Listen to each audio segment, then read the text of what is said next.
자, 일단 이제 미국의 취업이라고 하면은 오늘은 조금 취업에 뭔가 목숨 건 사람처럼 말씀을 드리려고 하는데요.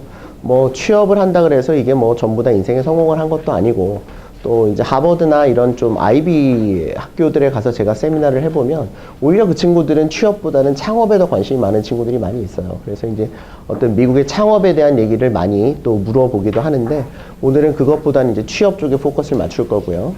그래서 일단 우리가 취업이라고 하는 것은 일을 하는 거잖아요. 일을 하는 건데, 한국 취업과 미국 취업의 차이가 있겠죠. 그렇죠? 차이가 있을 텐데, 뭐 어떤 차이가 있을까요? 흔히 딱 우리가 생각을 할 때 가장 큰 차이는 한국 취업은 한국에서 일하는 거고, 미국 취업은 미국에서 일하는 거고, 그리고 왠지 느낌에 한국 취업은 한국어로 우리가 일을 할 것 같지만, 한국어로 일을 하지만 미국 취업은 왠지 영어로 일을 해야 될 것 같고, 그런 어떤 선입견이 있죠. 영어를 못하면 취업이 안 될 것 같고, 뭐 다 그렇진 않지만, 근데 이제 우리가 흔히 뭐 연봉 체계도 다르고 환경도 다르고 뭐 여러 가지 차이점이 있다고 얘기는 하지만, 사실은 비슷비슷합니다. 왜냐면 미국도 돈을 받고 일하는 거고, 같이 일하는 사람이 중요한 거고, 환경이 중요한 거고, 뭐 사람마다 프라이어티가 다 다르니까.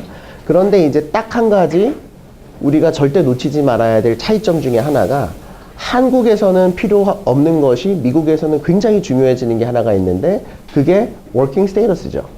그러니까 내가 한국에 있으면 한국 사람이니까 회사와 내가 매칭이 돼서 어쨌든 오케이가 되면 일을 시작할 수가 있는데, 그리고 마음에 안 들면 그만두고 다른 회사에 가면 되는데, 미국이라는 나라에서 또는 뭐 미국이 아니라 다른 외국에서 일할 때는 내가 회사도 마음에 들고 나도 마음에 들었지만 워킹 스테이터스가 우리는 외국인의 어떤 신분이기 때문에 미국 내에서 일을 할 수 있는 신분이 아닌 경우에는 회사에서 아무리 나를 채용하고 싶어도 불가능하고, 또 나 역시도 뭐 그 회사에 가고 싶다 그래도 이게 어려워지는 거죠. 그래서 미국을 포함한 어떤 나라든지 해외 취업을 생각하신다면 가장 먼저 우리가 조사하셔야 될 것은 뭐냐면, 그 나라의 어떤 이민법, 노동법과 관련된 이슈들이에요. 그래서 이거를 놓치시면 사실은 해외 취업을 내가 뭐 영어를 아무리 열심히 공부하고 익스피리언스를 쌓고 좋은 학교를 가고 뭐 하버드를 가서 MBA를 하고 어딜 가서 로스쿨을 하고 해도 이게 이제 실질적으로 똑같은 어려움에 닥치더라는 거죠. 그래서 일단 제가 한 10분 정도, 15분 정도 미국의 어떤 그런 비자 이슈에 대해서 조금 설명을 드리려고 합니다. 그래서 일단은 뭐 비자의 종류가 여러 가지지만 우리랑 이슈가 있는 비자들만 좀 설명을 드릴 건데요.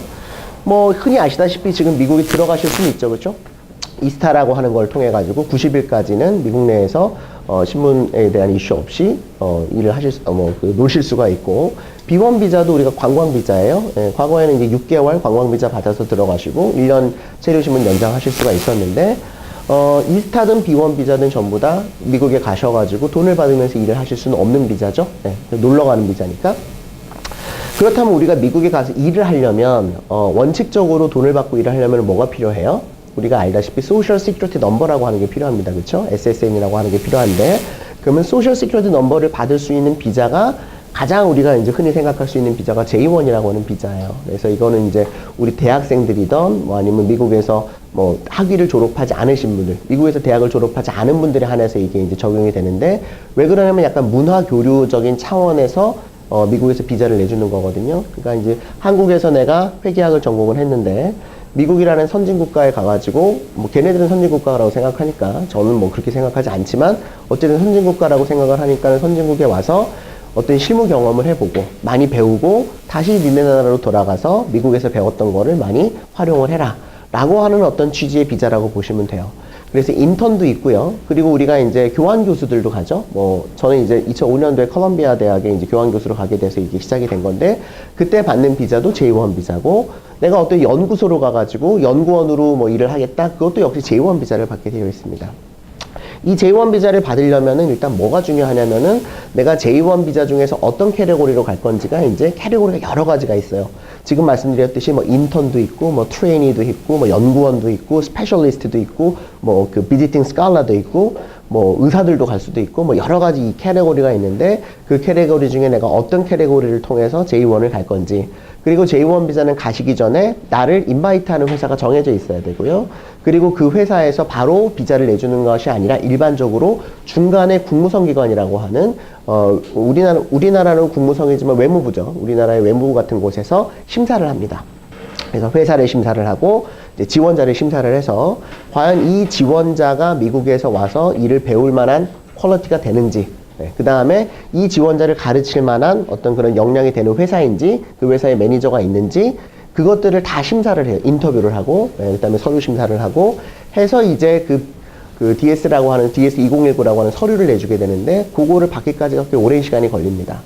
그래서 이제 이게 쉽지는 않은 비자예요. 일단 기본적으로 전공이 맞아야 되고요. 대학생들.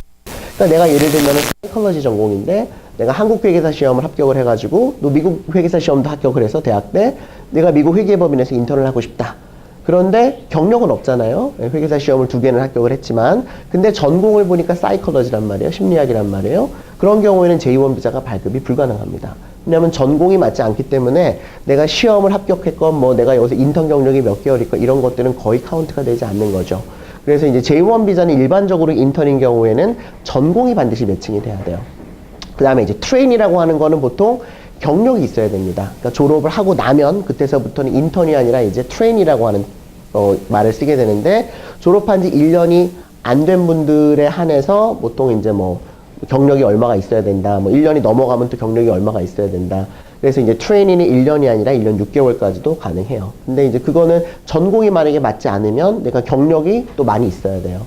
그리고 이제 스페셜리스트가 있고 또 비팅 스칼라가 있는데, 뭐 이러면 교환 교수다 그러면은 내가 대학의 교수거나 연구원의 무슨 박사거나 뭐 이런 이전 퀄리피케이션이 필요한 거죠. 어쨌든 각자의 퀄리피케이션을 맞춰가지고 나를 인바이트할 회사를 찾아서 국무성의 심사를 거쳐서, 그리고 영사관에 가서 인터뷰를 봐서 비자를 받은 다음에 출국을 하시게 되고요. 그렇게 되면 보통 우리가 급여를 받을 수가 있습니다. 근데 사실 여기서 말하는 급여라고 하는 것은 엄격한 의미의 뭐 연봉 개념이나 뭐 어떤 그 셀러리 개념이 아니라 스타이펜이죠. 그러니까는 일종의 이제 보조금이라고 보시면 돼요. 그래서 J비자의 특징은 뭐냐 하면 노동법에 적용을 받지 않습니다. 그래서 최저임금이 없고요. 그리고 뭐 오버타임 이런 게 없어요. 그냥 왜냐하면 연수생이니까 일을 배우러 온 거라고 여기는 것이지, 이 사람들이 인플로이라고 여겨지지 않고, 우리가 트레이닝 플랜이라는 걸 쓸 때도 내가 워킹한다라는 표현을 쓰지 않고요. 이 사람을 가르칠 거다, 내가 배울 거다, 리서치할 거다, 도와줄 거다.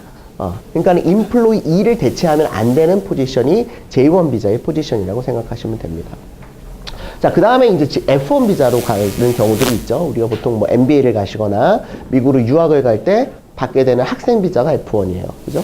그래서 뭐 저도 공부를 할 때 F1 비자를 받았었고, 미국에 있는 모든 유학생들은 지금 F1 비자를 받아서 I-20를 받은 다음에 F1 비자를 받아서 공부를 하고 있고요. 그럼 F1 비자라고 하는 학생 비자를 받아서 들어간 학생들은 원칙적으로는 공부를 하러 간 거기 때문에 외부에 나가서 일을 할 수가 없어요. 그죠? 일을 하면은 불법이 됩니다. 왜냐면 입국 목적이, 비자의 입국 목적이 공부하는 거였기 때문에.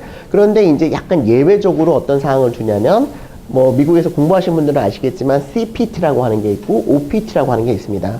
그러니까 CPT는 내가 재학 중에, 학교를 다니는 도중에, 미국은 보통 3개월 여름방학 인턴십들이 있단 말이에요. 그 인턴십을 함에 있어서 내가 뭐 빅4 어카운팅 펌이라든지 뭐 상장사라든지 리스팅된 회사라든지 그런 큰 회사에서는 보통 인턴들도 유급 인턴들이 대부분이에요. 거의 한 95%는 무급 인턴입니다. 미국에 있는 대부분의 기업들, 뭐 중소기업들이라든지 대부분은 다 무급이 언페이드인데, 그게 굉장히 커먼한데, 조금 규모가 있는 기업들은 어떤 노동법 이슈나 이런 것들을 좀 이렇게 하고 또 어느 정도 대가를 주겠다라고 하는 게 있어가지고 급여를 줍니다.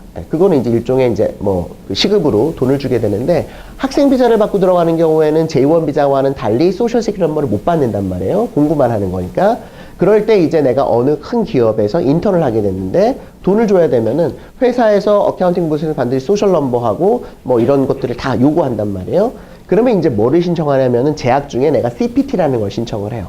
그래서 CPT를 신청을 해서 어프로벌을 받으면, CPT 신청할 때 뭐가 필요할까요?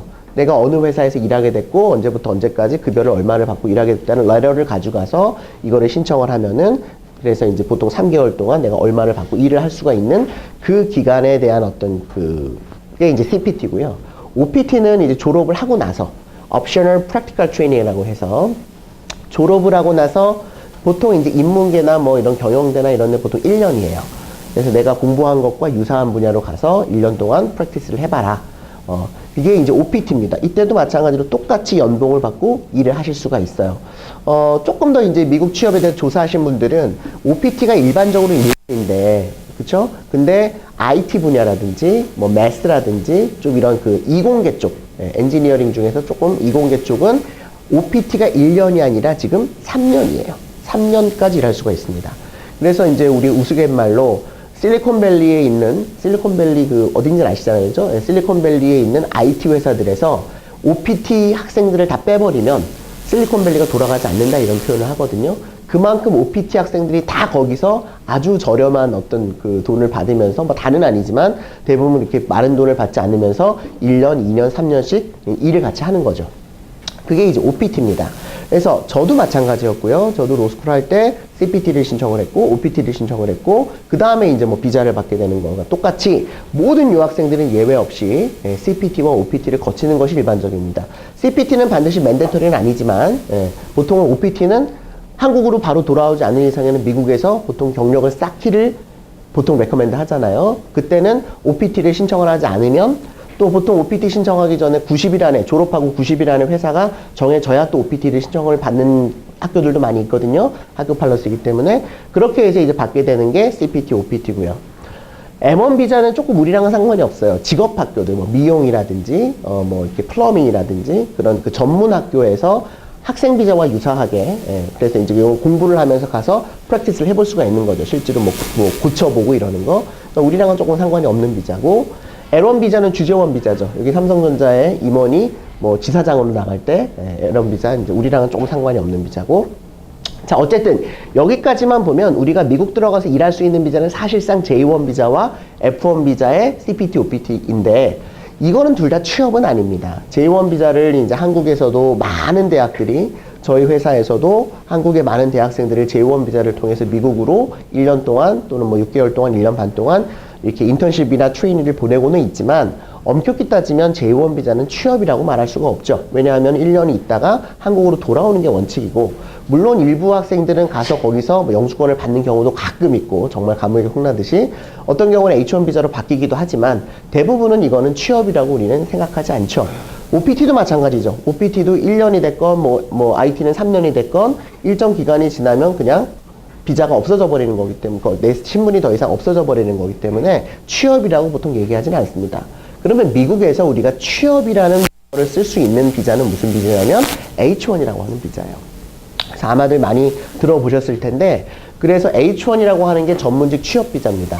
그래서 예외 없어요. 의사든 교수든 뭐 누구든지 간에 뭐 박사든 누구든지 간에 내가 미국에서 비자를 받아서 취업을 했다라고 하면 전부 다 비자는 H1 비자라고 보시면 돼요.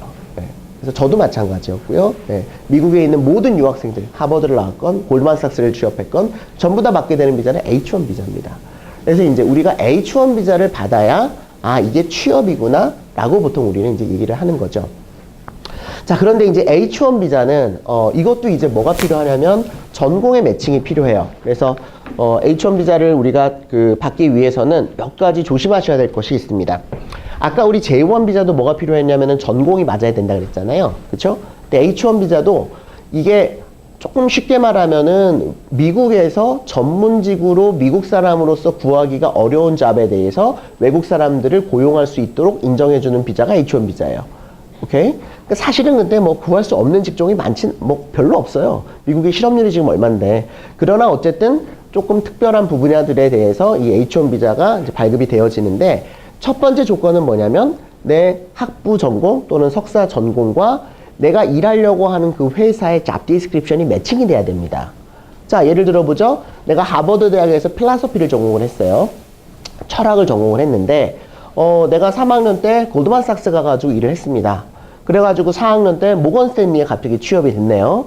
그러면 오케이, 좋죠? 왜냐면 내가 공부를 열심히 해가지고 학점도 좋고 뭐 필라소피지만 학점도 좋고 내가 인턴십도 많이 하고 그래가지고 이제 결국은 모건 스탠리에 취업이 됐는데, 모건 스탠리 이게 리걸 사이드로 이제 내 레주메가 가면 뭐가 나와야 돼요? H1 비자가 나와야 되는데 얘 전공을 보니까 뭐예요? 필라소피네요. 그러면은 비자가 발급이 안 됩니다. 예. 아무리 이게 크리에이티브하게 변호사가 필라소피가 우리 회사에 꼭 필요하다라고 이거를 매칭을 하려고 해도 사실은 상상력에도 한계가 있는 거죠. 그러니까 많은 유학생들이 이따가도 말씀을 드리겠지만 미국에 가가지고 취업이 안 되는 굉장히 큰 이유 중에 하나가 뭐였냐면은 유학원을 통해서 유학을 갔고 전공을 선택할 때 졸업 후에 취업에 대해서는 전혀 생각을 하지 않고 학점만 열심히 받으면 취업이 되겠거니 라고 생각을 하고 진행을 하다가 막상 4학년이 돼가지고 취업을 하려고 보니까 나는 비자를 받아야 되고 그 비자는 H1 비자밖에 없는데 인터내셔널 릴레이션십을 했는데 국제관계학을 했는데 또는 폴리틱스 정치학을 했는데 나를 스폰서해 줄 수 있는 H1 비자를 내줄 수 있는 기업은 아예 없는 거죠. 국제관계학을 하면 어디를 가야 될까요? UN을 가든지 아니면 신문사 국제부를 가야 되든지 이런 쪽을 가야지 H1 비자가 나온단 말이에요. 근데 나는 파이낸스를 가거나 뭐 은행을 가거나 만약에 뭐 이런 데를 가고 싶다, 회계법인을 가고 싶다, 비자가 안 나오는 거죠. 내 학교가 아무리 좋아도 또 어떤 회사에서 그 사람을 꼭 뽑고 싶어도 그러니까 기업도 오케이, 나도 오케이인데 뭐가 문제가 걸려요? 비자가 문제가 걸리는 거죠. 그러니까 이게 한국에 있었으면 전혀 문제가 안 되는 건데 미국이라는 해외에 나가서 취업을 하려고 보니까 기업도 나를 마음에 들어 하고 나도 충분히 그 회사에 가고 싶어 함에도 불구하고 중간에 꼭 이 비자 문제가 걸려서 기업도 고용을 못하고 나도 취업이 안 되고 이런 경우가 굉장히 많습니다. 그러니까 이게 한국에서만 있을 때는 사실은 그 심각성에 대해서 별로 못 느끼고 내가 열심히 공부하고 내가 뭔가 자격 요건을 충분히 갖추면 그리고 어떤 회사에서 나를 뽑아주기만 하면 나머지는 다 알아서 해결이 되겠거니 라고 생각을 하고 살았기 때문에 좋은 학교 가는 게 굉장히 중요했단 말이에요. 그런데 사실은 이게 나중에 보니까 물론 학교도 중요하고 내 모든 경력도 중요하지만 뭐가 중요해요? 비자를 할 때 보니까 갑자기 난데없는 전공이 중요했더라는 거죠.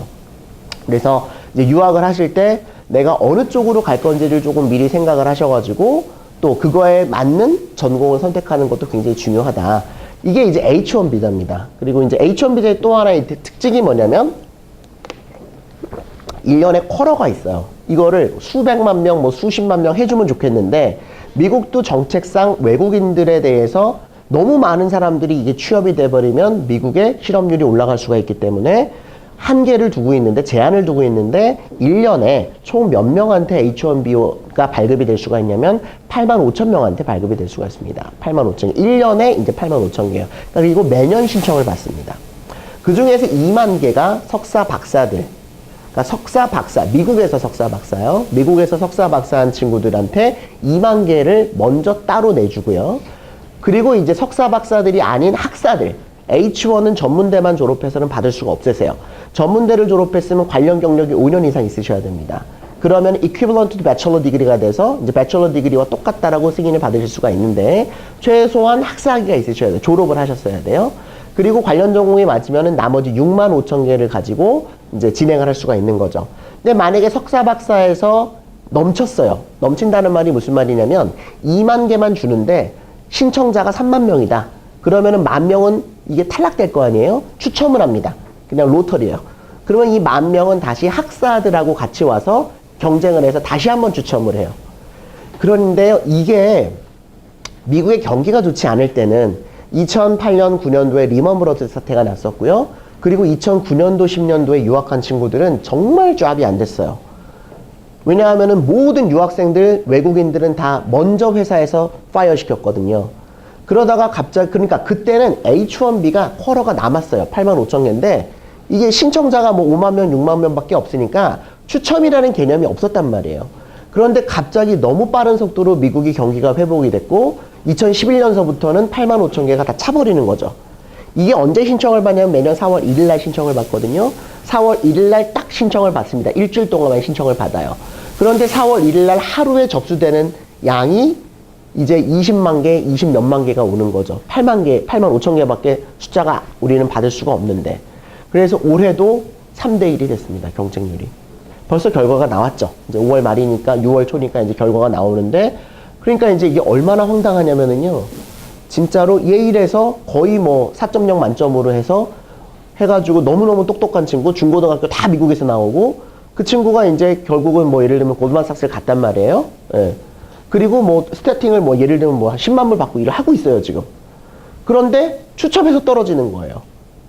그럼 어떻게 해야 돼요? 그날 바로 나가라고 합니다. OPT가 좀 남긴 했지만 일반적으로 바로 나가라 그래요. 왜냐하면 얘는 더 이상 우리 회사가 일을 할 수가 없는 거기 때문에 보통 회사에서는 엔츄리는 일종의 투자라고 본단 말이에요. 더 이상 가르치지 않겠다는 거죠. 이런 문제가 굉장히 많이 지금 나타나고 있고, 그래서 이제 그 친구들의 대안은 뭡니까? 학사를 졸업을 하고 내가 어떤 회사에 H1 스폰서를 해줄 수 있는 회사를 구하기도 너무나 어렵지만 어떻게 용케 구해가지고 갔는데 추첨해서 떨어져 버리면 그럼 무슨 문제가 생겨요? 둘 중에 하나죠. 한국으로 오던지 아니면 신분 유지를 해야 되잖아요. 내 스테이러스가 이제 더 이상 없으니까. 그래서 어떻게 합니까? 다시 학교를 갑니다. 석사를 가는 거죠. 그러니까 이제 부모님들은 뭐 잘 모르지만 그러나 이게 신분 유지 때문에 석사를 하는 거예요. 사실은 이제 예를 들면 회계 쪽은 석사학위가 전혀 필요가 없거든요. 예, 학사만으로도 충분한 게 이쪽 회계 필드예요. 그런데 이게 뭐 회계법인 빅4에 들어가서 일을 하다가 갑자기 결과가 이제 5월 달에 왔는데 추첨해서 떨어진 거예요. 그러면 빅4에서 다 나가라 그런다고요. 우르르 한꺼번에 다 나갑니다. 그러면 어떻게 돼요? 얘는 한국으로 올지 아니면은 신분 유지를 하기 위해서 대학원을 다시 갈지를 고민을 하는 거죠. 그래서 다음 해에 다시 지원을 해보고 다시 지원을 해보고 이게 이제 참 문제점 중에 하나인 것 같아요. 이게 이제 최근 3년 사이에 이런 일이 많이 벌어지고 있어요. 그래서 이제 석사를 하게 되면 뭐가 있다고 그랬어요? 석사캡이 있다고 그랬잖아요. 2만 개 따로. 그러니까 석사 학위자들은 이게 탈락될 확률이 그렇게 높진 않습니다. 웬만하면 이제 붙어요. 저희 회사도 이번에 이제 한 40명 넘게 H1을 진행을 했거든요. 저희 펌에서 40명 넘게 지원을 했는데 석사 학위가 있는 친구들은 거의 대부분 추첨이 됐는데 학사 학위가 있는 친구들은 뭐 한 30% 정도밖에 안 되는 거죠. 그러면 40명을 넣었으면 어떻게 돼요? 한 10몇 명 되고 한 20몇 명은 떨어진 거예요. 미국에서 좋은 대학을 나오고 뭐 그랬지만. 그게 이제 H1B의 단점입니다. 그래서 이제 맨날 얘기하는 게, 나는 뭐, 호주나 싱가포르나 칠레는 FTA를 하면서 미국과 자기네 나라의 별도 쿼러를 갖고 있어요. 호주는 15,000개를 갖고 있어요. 그러니까 호주 사람은 추첨을 할 필요가 없는 거예요. 근데 우리나라도 똑같이 FTA를 했음에도 불구하고 우리나라도 15,000개를 받겠다고 이미 2010년도에 발표가 됐는데 이게 법안 통과가 안 되고 있고 물 건너 갔거든요. 그러니까 이제 다른 나라 사람들하고 같이 경쟁을 해야 되는, 우리나라가 보통 대한민국 국적을 갖고 있는 사람이 1년에 몇 개가 H1이 들어가냐면 7,000개 들어가요. 7,000명. 한국 국적 갖고 있는 사람이 6,000에서 7,000. 그럼 15,000개면 정말 차고 넘친단 말이죠. 그러면 어떻게 하면 돼요? 아무 때나 그냥 취업을 하면 돼요. 그죠? 굳이 4월 1일 기다렸다가도 아니고, 뭐 좀 시기모를 뭐 여러 가지 이슈는 있겠지만, 그게 이제 H1 비자의 조금 단점이다. 그렇다면 이제 비자가 우리를 받을 수 없으면은 방법은 뭐가 있나요? 영주권이죠. 그러니까는 우리가 여기서 말하는 비자라고 하는 거는 미국에 입국하기 위한 입장권이라고 생각하시면 돼요. 그러니까 들어갈 때 필요한 거고요. 그 전제 조건은 뭡니까? 언젠가는 나온다는 전제 조건이 있는 거예요. 그러니까 영원히 거기서 거주할 수는 없어요. F1 비자는 뭐 보통 5년 받고 들어가고 대신 I-20로 신분 유지를 해야 되고, 관광 비자는 보통 6개월 주는 거고요. 예. H1은 이제 6년 일을 할 수가 있어요. 3년 예, 연장할 수는 있고 조금. 반면에 이제 이민, 이건 영주권이죠. 그린카드를 받는 거죠. 영원히 미국에서 살 수 있는 권한을 주는 거고요. 그래서 뭐 영주권을 받을 수 있는 가장 좋은 방법은 아시겠지만 유학을 가가지고 꼭 유학을 가지 않아도 되죠. 한국에도 이제 시민권을 가지신 소위 말하는 독수리들이 많이 있으니까 사랑에 빠졌는데 해픈투비 그분이 시민권자였던 거죠. 그래서 결혼을 하면 1순위예요. 그러면 보통 한 3개월에서 6개월이면 영주권이 나옵니다. 템포리 영주권이 나와요. 그러니까는 이제 농담이지만 이게 처음에 한국에 있을 때는 뭐, 그리고 저는 이제 90년대 후반에 로스쿨을 했어가지고 그때만 해도 이런 분위기가 아니었어요. 뭐 로스쿨에 우리 학교에 뭐 한 3명 있었나 한국 사람들이. 근데 지금은 뭐 중국 사람들이 너무 많고 학교에도 가보니까, 그러니까 이제 H1 비자가 이게 막 부족한 거예요. 그러니까는 이제 사랑을 찾아라 빨리, 그렇게들 많이 선배들이 농담을 하고 그런다 그러더라고요. 근데 실제로 저희 제자들도 3학년 4학년 때에서 결혼한 친구들이 좀 있어요. 뭐가 먼저였는지는 모르겠지만 어쨌든 사랑한다고 하니까. 그래서 그 친구들은 영주권을 받게 되고, 영주권을 받은 사람과 영주권이 없는 사람의 차이가 너무 많이 나버리니까. 그러니까 이제 똑같이 하버드에서 공부를 했는데 미국 친구는 나보다 훨씬 더 공부도 못하고 인턴도 안 했고 뭐 별로 열심히 안 살았는데 구글에 15만 불을 받고 들어가는데, 12만 불 받고 들어가는데, 야 나는 공부도 훨씬 더 잘했고 인턴도 많이 했고 뭐 능력도 훨씬 출중하고 상도 많이 받았는데 나는 비자 때문에 취업이 안 돼버리더라 이거죠. 그러니까 이제 열받는 거예요, 한국 사람들이. 그래서 그러면은 사랑을 찾아야 된다. 그래서 영주권만 내가 있으면 모든 게 해결이 되는데 실제로 그런 경우들이 좀 있습니다. 그래서 이제 한국에서 느끼는 것보다는 미국에서 느끼는, 특히나 유학생들이나 미국에서 취업을 하시려고 하는 분들이 느끼는 그런 영주권에 대한 어떤 그런 중요도가 굉장히 높은 편이죠. 자, 그럼 영주권을 받을 수 있는 거는 아까 농담처럼 말씀드렸지만 미국 시민권자와 결혼하는 게 가장 빠르고요. 그 다음에 이제 1순위가 뭐냐면 특별한 능력의 소유자. 뭐 예를 들면은 뭐 김연아 선수라든지 뭐 그래서 세계를 빛낸 뭐 금메달리스트라든지 뭐 아니면 큰 뭐 대기업의 CEO라든지 그래서 미국의 국익에 굉장히 도움이 될 것 같다 그러면 1순위예요. 스폰서 필요 없습니다. 뭐 혹시 이 중에 있으시면 말씀해 주세요. 근데 2순위가 있고 대부분은 2순위 아니면 3순위입니다. 2순위는 NIW라는 게 있는데 그건 혹시 여기 계시는 분 중에 적용되시는 분이 있을 수도 있어요. 내가 특허를 여러 개 갖고 있다거나 내가 박사인데 뭐 SCI 논문을 뭐 한 뭐 20편 썼다거나 그러니까 뭔가 이거는 1순위까지는 아니지만 미국의 국익에 많이 도움이 될 수 있을 것 같다. 그러면은 내가 이제 어필을 하는 거죠. 나 같은 사람은 미국에서 있으면 미국의 국익이 이익이 될 거다. 항상 영주권은 뭐를 보냐면 여러분들을 위한 게 아니라 미국을 위한 거란 말이에요. 그래서 미국에 도움이 될 거냐 안 될 거냐가 영주권의 핵심이에요. 그런데 이제 많지는 않죠, 사실. NIW를 뭐 우리도 많이 하긴 하지만 뭐 다 NIW 할 수 있는 건 아니고요. 이는 뭐냐면 한마디로 석사학위 이상자들입니다. 석사학위 이상자들. 그래서 한국 석사도 괜찮아요. 이거는 한국에서 석사학위 이상자들은 2순위가 되고 학사학위 이상자들은 3순위가 됩니다. 자, 한 가지 포인트는 3년 전만 해도요. 2순위는 한 2년에서 2년 반, 3년 정도 걸렸고요. 영주권 신청해서 받는 데까지. 3순위 학사학위자들 같은 경우에는 한 7년 정도 걸렸어요. 7년에서 8년. 그러니까 왜 우리가 노예 계약을 한다 이런 말을 많이 들어보셨을 텐데 보통 미국에서 대학 졸업하고 영주권을 받으려면은 한 회사에서 한 3년, 4년을 일을 해보고 H1으로 그리고 나서 영주권이 보통 들어간단 말이에요. 그러니까는 10년을 그냥 묶여 있는 거죠. 한 회사에. 이거를 너무나 많이 아니까 그냥 원래 저 포지션에 저 정도 어떤 능력이면 한 7만 불은 줘야 되는데 한 4만 불, 3만 불만 주고 어차피 얘는 못 나가니까. 왜냐면 영주권이 일단 수속이 되면은 빠져나갈 수가 없거든요. H1은 어때요? 비자를 받아버린 거기 때문에 내가 비자를 받고 다른 회사로 옮겨갈 수가 있습니다. 근데 영주권은 비자는 받은 거잖아요. H1 비자는. 이제 끝난 거죠. 그 회사와 나는 끝난 거예요. 근데 영주권은 프로세스가 7년이 걸려버리니까 못 나가는 거예요. 중간에. 그래서 이거를 교묘히 악용하는 많은 한국 분들이 계셨고 이것 때문에 이 욕을 많이 먹었었죠. 그런데 이게 순위가 좀 빨라져가지고 이제 우선자가 빨라져가지고 지금은 2순위건 3순위건 2년밖에 안 걸려요. 그러니까 너무 좋아진 거죠. 한 3년 전서부터. 자, 이게 항상 나쁜 게 아니라는 게 H1B는 예전보다 많이 어려워졌어요. 추첨이어가지고. 그런데 영주권은 예전보다는 훨씬 쉬워진 거죠. 예전에는 7년씩 걸렸던 게 지금은 한국에서 신청할 수가 있거든요. 영주권은 한국에서 신청을 하고 직장 다니시면서 한 1년 반에서 2년 기다리면 영주권을 받아서 미국에 들어갈 수 있는 경우들이 이제 생겨난 거죠. 이 3순위에 뭐도 있냐면 이제 비숙련직도 있어요. 뭐 들어보셨는지 모르겠는데 뭐 닭공장 가서 뭐 닭 포장하고 이런 거 뭐 막 문제가 많이 됐었잖아요. 그게 소위 말하는 비숙련직입니다. 그러니까 미국에서 일자리 창출을 노동력을 구할 수가 없으니까 뭐 남미나 뭐 아니면 저런 쪽에서 이제 데리고 오는 거죠. 왜냐하면 그 보통 다 시골 동네에 있어요. 아주 시골 동네. 그러니까 그쪽에서 일할 사람이 없단 말이에요. 이제 거기를 이제 한국 분들이 가셔서 보통 1년 정도는 맨데터리 일을 하는 거죠. 그래서 이제 영주권을 받으시는 경우들이 있는데 요즘 이게 굉장히 많이 이제 늘어난 것 같아요. 옛날에 이 비숙련도 오래 걸렸단 말이에요. 근데 지금 한 2년이면 받으니까 저는 권하진 않습니다.